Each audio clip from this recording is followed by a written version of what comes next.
মাই, আমি স্কুলে যাচ্ছি। আচ্ছা ঠিক আছে যা। আর হ্যাঁ শোন, স্কুল ছুটি হলে তাড়াতাড়ি বাড়িতে আসবি, কোথাও দেরি করবি না, আর কারোর সাথে দুষ্টুমি করবি না কিন্তু। আচ্ছা ঠিক আছে মাই। টুকি তো স্কুলে গেল, এবার আমিও আমার কাজে চলে যাই। টুকি স্কুল থেকে ফিরে আসার আগে আমাকে ফিরে আসতে হবে।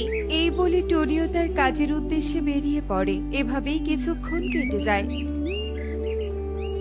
টুনি কাজ থেকে বাড়িতে ফিরে আসে। অন্যদিকে টুকি তার স্কুল শেষে বাড়ির দিকে চলতে থাকে। আহা কি আনন্দ, আকাশে বাতাসে। আহা কি আনন্দ, আকাশে বাতাসে। লা লা লা লা লা লা। আকাশে বাতাসে। টুকি এভাবেই মনের সুখে গান গাইতে গাইতে অন্য মনস্কভাবে হেঁটে হেঁটে সামনের দিকে চলতে থাকে। কিছু দূর যেতেই টুকি হোঁচট খেয়ে একটা গর্তে পড়ে যায় আর নিজেকে অন্যরকম একটা রাজ্যে আবিষ্কার করে। আমি কোথায় চলে এলাম? এই জায়গাটা এত অন্ধকার কেন? মাই, মাই, কোথায় তুমি? আমি কোথায় আটকে পড়লাম? আমাকে বাঁচাও মা, আমাকে বাঁচাও। টুকি ভয়ে এদিক ওদিক ছোটাছুটি করতে থাকে আর কাঁদতে থাকে। এই বিধাতা, আমার সাথে কি ঘটলো? এবার আমি বাড়িতে যাব কি করে? আমার যে অনেক ভয় করছে। কেউ কি আছো? আমাকে বাঁচাও। কেউ কি আছো আশেপাশে? আমাকে একটু সাহায্য করো।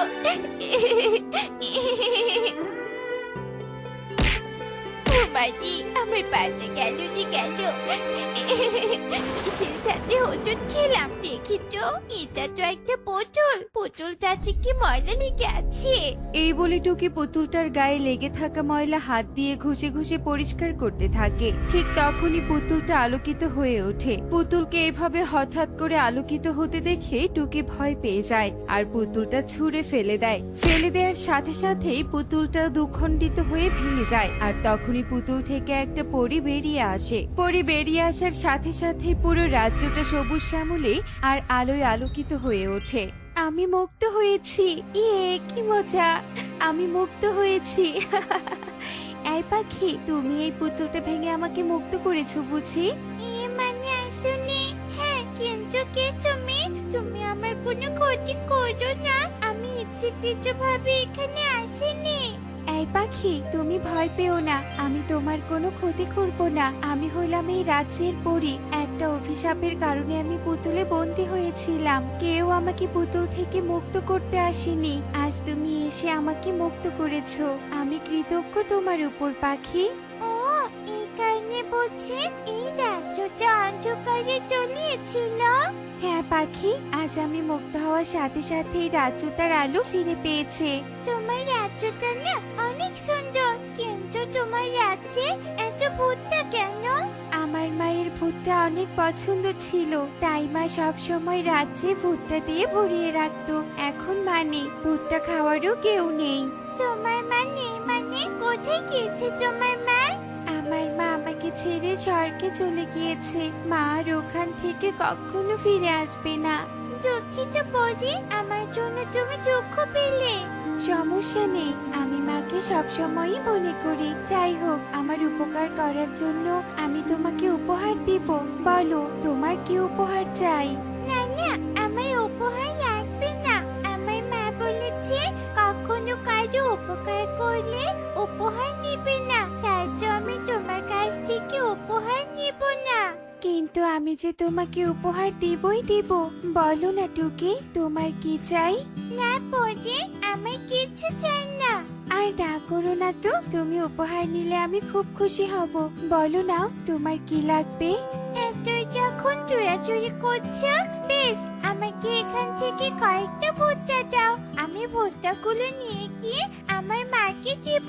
মাটা বাজারে বিক্রি করবে।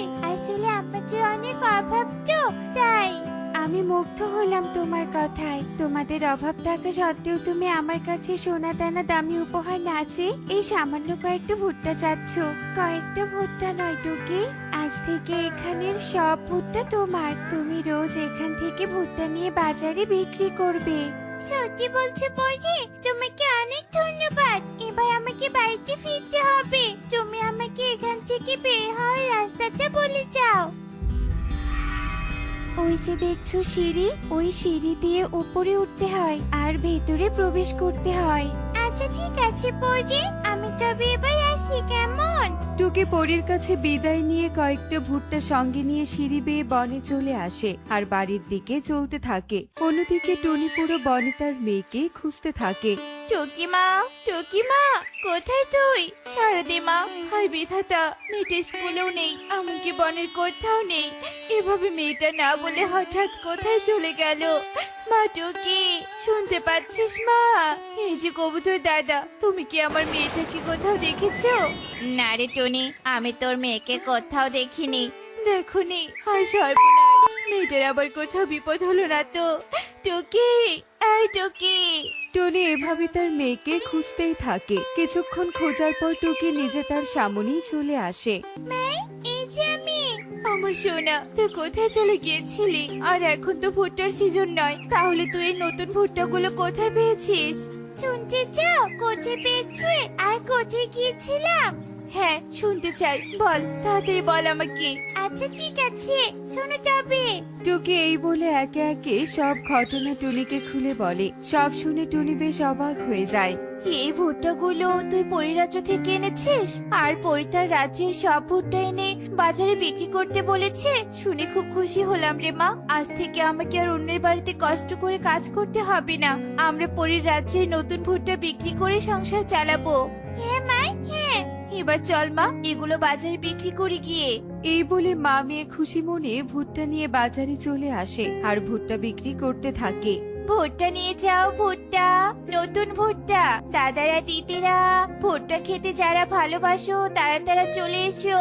এই নতুন ভুট্টা নিয়ে যাও, নতুন ভুট্টা। এত তাড়াতাড়ি ভুট্টা বেরিয়েছে? ভুট্টা তো আমার অনেক পছন্দ। টনি, আমাকে 1 কেজি ভুট্টা দে তো। হ্যাঁ দিদি, দিচ্ছি। টনি, আমাকেও 1 কেজি ভুট্টা দে তো। তোর দাদা ভুট্টা পোড়া খেতে অনেক ভালোবাসে। হ্যাঁ দিদি, দিচ্ছি। এই যে দিদিরা, নাও তোমাদের ভুট্টা। ইগলি টিয়ে ভুট্টা নিয়ে টাকা দিয়ে চলে যায়। ইগলি আর টিয়ের মতো বনের আরো অনেক পাখি টুনির কাছে আসে আর ভুট্টা কিনে নেয়। এভাবেই টুনির সব ভুট্টা বিক্রি হয়।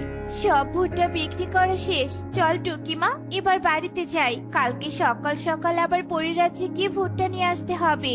ঠিক বলেছ মা, চলো চলো।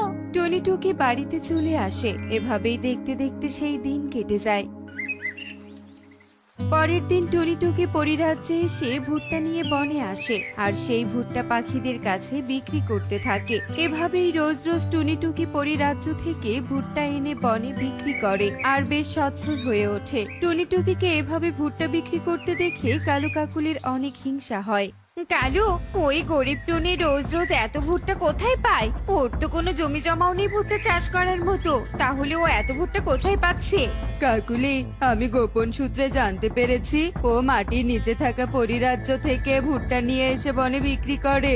তাই নাকি? তাহলে তো আমাদেরকে ওই পরিরাজ্য থেকে ভুট্টা আনতে হয়। পরিরাজ্যের ওই ভুট্টা পরি টুনিদেরকে ছাড়া আর কাউকেই দিবে না। তাহলে তুমি কিভাবে ভুট্টা নিয়ে আসবে? জানো, ওখান থেকে ভুট্টা নিয়ে এসে যদি আমরা বনে বিক্রি করি তাহলে আমরা অনেক ধনী হয়ে যাব। জানি কালু, জানি। আর হ্যাঁ শোনো, ওখান থেকে ভুট্টা নিয়ে আসার একটা বুদ্ধি আমার কাছে আছে। কি বুদ্ধি কাকুলি, বলো তো শুনি। বাহ, এই বুদ্ধিটা তো বেশ ভালো। তাহলে আমরা কালকে টুনির আগে ওখানে যাব আর তোমার বুদ্ধি মতো মিথ্যে বলে পরীকে বোকা বানিয়ে সব ভুট্টা নিয়ে আসবো। কালু কাকুলি এভাবে বুদ্ধি করতে থাকে। পরের দিন ওরা ওদের বুদ্ধিমতো টুনির আগে পরিরাজ্যে চলে আসে। পরি ওদের দেখে বলতে থাকে, এ কি, কে তোমরা? এখানে কি চাই? আমরা এখানে ভুট্টা নিতে এসেছি পরি। তোমরা কোনো ভুট্টা নিতে পারবে না, এখানকার সব ভুট্টা টুনিদের। পরি, আমাদেরকে টুনি আর ওর মেয়ে পাঠিয়েছে, আমরা ওদের জন্য ভুট্টা নিতে এসেছি।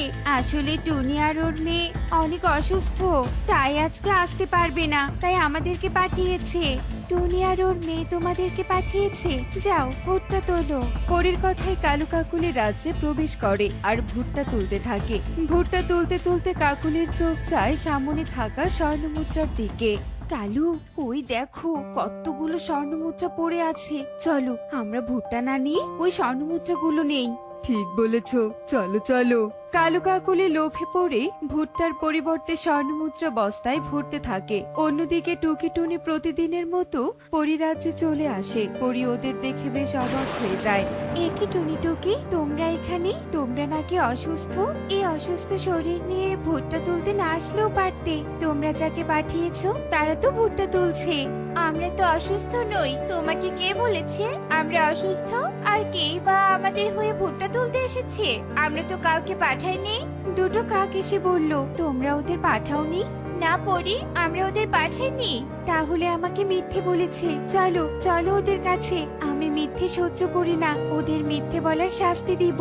এই বলে পরি টুনিদের নিয়ে কালু কাকুলির কাছে যায় আর দেখে ওরা ভুট্টার পরিবর্তে স্বর্ণমুদ্রা নিচ্ছে। এই দেখে পরি যা বোঝার তা বুঝে যায়। কালু কাকুলি, তোরা আমাকে মিথ্যে বলে আমার রাজ্যে প্রবেশ করেছিস আর এখন ভুট্টা না তুলে স্বর্ণমুদ্রা নিচ্ছিস। লোভীর দল, আজ তো তোদের আমি ছাড়বো না। এই রে, আমরা ধরা পড়ে গিয়েছি। কালু, এবার কি হবে? পরি দিদি, আমাদেরকে ক্ষমা করে দাও। আমি মিথ্যেবাদী আর লোভীদেরকে কখনো ক্ষমা করি না। তোদের কোনো ক্ষমা নেই, তোরা শাস্তি পাবি। এই বলে পরি জাদু করে কালু কাকুলিকে অদৃশ্য করে দেয় আর টুনি টুকি ভুট্টা নিয়ে বনে চলে আসে। এভাবে ওরা বেশ সুখেই দিন কাটাতে থাকে। এমনই সব মজার মজার শিক্ষণীয় টুনি পাখির গল্প দেখতে আমাদের সাথেই থেকো। আর গল্পটি কেমন হয়েছে তা কমেন্টে জানাতে ভুলো না কিন্তু। Bye bye.